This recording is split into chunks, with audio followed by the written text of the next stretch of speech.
गाय का दूध अमृत है या अमृत नहीं है। पिछले कुछ सालों से लगातार मुझे कई लोगों ने राय दिया कि मुझे गाय का दूध पीना बंद कर देना चाहिए। कम से कम 5 साल से लगातार मैं राय सुनते आ रहा हूँ कि मुझे गाय का दूध पीना बंद करना चाहिए।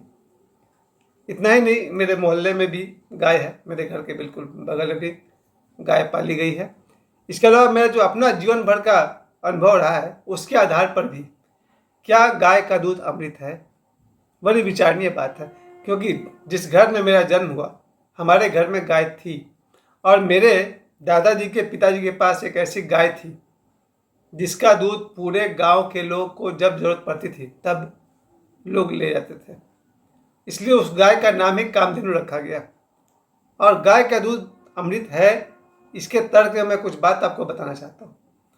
मुझे अपनी तरह अच्छे से याद है कि जब मेरे अपने घर में जो हमारे यहाँ गाय हुआ करती थी, मवेशी सभी के यहाँ हुआ करती थी, भैंस हुआ करती थी और बैलों से भी खेती की जाती थी। उस ज़माने में मुझे ज़्यादा तो भैंस का दूध पीने को मिला और भैंस के दूध की ताकत को भी मैं प्रणाम करता हूँ। दम तो है। भैंस का दूध तो इतना गाढ़ा होता है कि मेरे एक स्कूल के प्रिंसिपल भैंस का ही दूध मंगाते थे। लेकिन मुझे सौभाग्य मिला, बचपन से लेकर के करीब करीब 8 साल तक मुझे भैंस का दूध पीने को ज़्यादा मिला, क्योंकि मेरे घर पर 2 भैंस थी, बैल भी थे। उस ज़माने में मुझे याद है कि मैं सुबह में अखाड़ा किया करता था, अखाड़ा में पहलवानी किया करता था, तब मैं भैंस का दूध पिया करता था, सुबह भी रात को भी। उसके बाद समय आया जब मैं 9 साल का हुआ, तब मेरे पिताजी के पास एक पंजाबी गाय थी, यानी कि देसी गाय। मैं 1981 की बात कर रहा हूँ, 1980 भी कह सकते हैं, 80 भी। मेरे पिताजी के पास एक देसी गाय थी जिसको पंजाबी गाय कहा था। बहुत ऊंची होती है, सींग उसका बहुत गजब सा राउंड सा सींग था उसका, सफ़ेद रंग की थी, बहुत सुंदर थी। मेरा बचपन हम 5 भाइयों को पालने पोसने में उस गाय का नाम रखा गया था गंगा। बाद में जो गाय रखे थे उसका नाम जमुना, उसके बाद जो गाय थी उसका नाम सरस्वती, फिर गोदावरी और नर्मदा। हमारे घर में लग रहा कि 1980 से लेकर के 2020 तक, उसके बाद भी गाय हमेशा रखी गई है। लगभग 40 वर्षों तक मेरे घर में गाय का छत्र छाया रहा है। और गाय के दूध का आशीर्वाद देखिए, सुबह में जब गाय का दूध निकाला जाता था तो उसी समय लोटा में 1 लोटा भर करके दूध मैं पिया करता था, मेरा छोटा भाई पिया करता था। उसके बाद जिम में जा करके मुगदर आप लोग पहचानते हैं, गधा ऐसा होता है, पकड़ने का एक हैंडल है और लकड़ी का एक तरह से क्लब है, गधा है, हनुमान जी की गधा। वो मुगदर से 50 बार इस हाथ से, 50 बार इस हाथ से, फिर 50 इस हाथ से, 50 इस हाथ से, और इस तरह से लगभग 150 बार इधर और 150 बार इधर, 300 बार मुगदर किया करते थे हम लोग। किसके बल पे? गाय के दूध के बल पर। गाय का दूध सुबह में पिए हम लोग, 1-1 लोटा ताज़ा दूध, बिल्कुल गाय के थन के पास से ही दोने के जस्ट बाद। उसके बाद अब इस दूध का करना क्या है, तो निकल पड़े हम लोग। छोटा थोड़ा बहुत खेत टाइप का था, उसमें बागान में लग गए काम करने। बहुत मन लगता था जब दूध की एनर्जी हमारे शरीर में हो, दूध की शक्ति हमारे शरीर में हो, बहुत एनर्जी हुआ करता था। उसके बाद फिर दोपहर में जा कर के व्यायामशाला में मुगदर घुमाना, वो गाय के दूध के बल पे हुआ करता था। और शाम होते होते उस गाय के दूध की शक्ति ऐसी अपार कि अगर कभी छोटा मोटा झगड़ा किसी से हो भी गया तो फिर उसकी खैर नहीं, अगर वो गाय का दूध नहीं पीता रहा होगा तो गाय के दूध में इतनी शक्ति है, मेरा अपना देखा हुआ है। आज के बच्चे को तो या तो जर्सी गाय का दूध मिलता होगा या फिर उनको जो डेयरी वाला दूध आता है वो मिलता होगा। शुद्ध दूध यानी कि देसी गाय का दूध। मुझे और एक जगह बताता हूँ आपको, राहुलेश्वर नंद जी के आश्रम में जाया करता था, वसई मुंबई। उनके आश्रम में 50 से अधिक गाय मैंने देखी, 50 का ज़्यादा ही होगा। उन 50 गाय सभी के पास इतना सारा दूध कि उन लोग को दूध उतना वो लोग कंज्यूम नहीं कर पाते थे, पी नहीं पाते थे। वहाँ के साधु सन्यासी लोग जितना दूध को पता नहीं कैसे कैसे वो लोग खर्च करते थे। अब तो 2025 में एक रिवाज चल गया है गोपालन का। ऐसे लगता है देश में हजारों ऐसे ऐसे आश्रम है जिसको आप कह सकते हैं गोपालन आश्रम। वह गौरी गोपाल अनिरुद्धाचार्य जी का है, उनके पास सैकड़ों गाय है। ब्रह्मर्षि देवदास जी के पास 700 गाय है। इधर बाबा बागेश्वर के आश्रम में भी 50-100 से अधिक गाय है। और न जाने हमारे खासकर आप वृंदावन जाइए, वृंदावन में जितने भी आश्रम आपको दिखाई पड़ेंगे सभी में सैकड़ों गाय हैं। आज भारत में देखा जाए तो गाय का प्रचलन ऐसे बढ़ गया है कि मुझे लगता है हर 50 घर में, 50 में ज़्यादा बोल रहा हूँ शायद, एक घर में गाय जरूर पाला जाता है। और ये होना भी चाहिए। अगर गाय का दूध, मैं फिर से इस बात को रिकमेंड करता हूँ, अपने बल पे करता हूँ, मेरा अनुभव है, अगर कोई बच्चा सुबह उठ करके गाय के बिल्कुल दूध दुहते समय उसी समय अगर 1 लोटा दूध यानी कि आधा लीटर दूध वो पी सके और डाइजेस्ट कर पाए, कमाल हो जाएगा। मेरे गांव में एक पहलवान थे, वो तो कहा जाता है कि 1 बाल्टी दूध पीते थे, छोटा वाला बाल्टी से। तो ऐसे ऐसे फिर उनको पचाने के लिए उनको 500 बार उठक बैठक करना पड़ता था। तो अगर कोई आधा लीटर दूध अगर पी ले, उसे पचाने के लिए थोड़ा व्यायाम करना पड़े, उचित है। वो दंड बैठक लगा ले, उठक बैठक लगा ले, लेकिन कमजोर बनकर समाज में जीना भी कोई जीना है।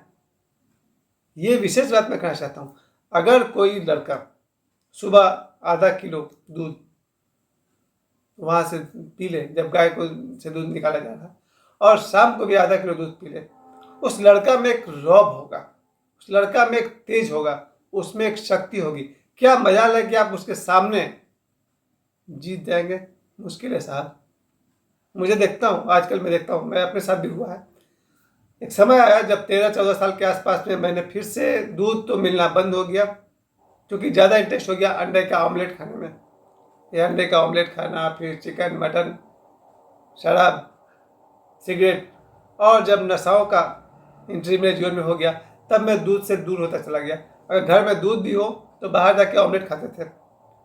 उसके बाद मुझे महसूस होने लगा कि जो बात दूध में है मुझे कहीं नहीं मिला। फिर मैं लौट के आ गया अपनी दुनिया में।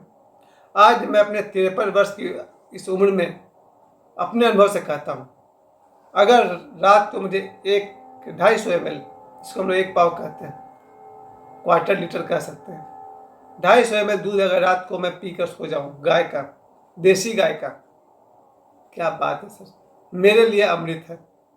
मेरा बस चले तो जब तक मेरा जीवन है, कम से कम 1 पाव दूध सुबह, 250 ml दूध सुबह और 250 ml दूध शाम को हमको चाहिए। उसके बाद ही कुछ और है। कमजोरी के दिन मैंने बहुत देखे, लगभग 40 साल तक या 30 साल तक मैंने ऐसे दिन देखे जब मैं दूध से दूर हो गया, नॉनवेज के चक्कर में आकर के।